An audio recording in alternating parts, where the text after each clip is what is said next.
dito ng kuwan siya, kaya niya ka disturb. Ayaw ka muna. Oras na bro, asar. Wala, tinututol ko pa yung mga pera dito na nabinta namin.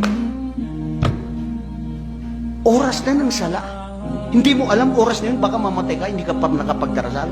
Naging Diyos mo ang pera mo, naging Diyos mo anong pinapanood mo, naging Diyos mo ang cellphone mo, naging Diyos mo kung ano ang naging naglidlang sa'yo dahil sa pagpapabaya mo sa sala.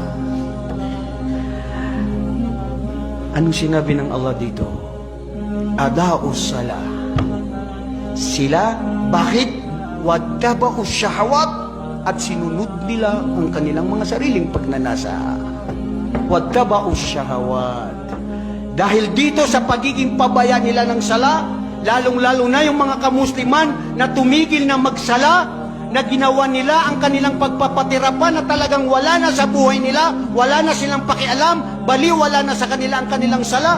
Ano ang kabayaran? Ano ang kanilang masiding parusa? Fasawfa yalqawna ghayya.